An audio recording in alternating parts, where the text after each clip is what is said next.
পিছনে দেখেন কিভাবে দাঁড়ায় আছে। ছোট মোটো একটা মাঠের মানুষ এখনো পিছন দিয়ে তাকাই আছে, দাঁড়ায় আছে, তারা বসতে পারতেছে না।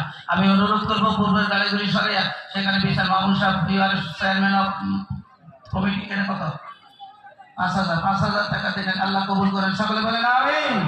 একটু জিকির করেন লা ইলাহা, এত ছোট ইল্লাল্লাহ কামড় না, লা ইলাহা ইল্লাল্লাহ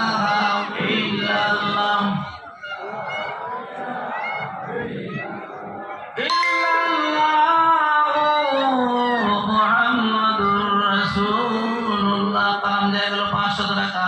বাইরা দুনিয়া জমিনে ডেকোরেশনের কথা বলছি, উপরে সাহেবানা কথা বলছি। দেখেন সাহেবানা ছাড়াও আল্লাহ কুদরতের সাহেবানা দিয়ে দিয়েছে। চিল্লায় বলেন সুবহানাল্লাহ। তাহলে আল্লাহর এই নেয়ামতের শুকরিয়া আদায় করা দরকার কি দরকার না? কমপক্ষে 50,000 টাকা দিয়ে তো আপনার এই ডেকোরেশন করলে লাভ হতো না।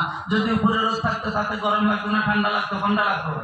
অতএব করেন যে এয়ার কন্ডিশন আল্লাহ পাক করে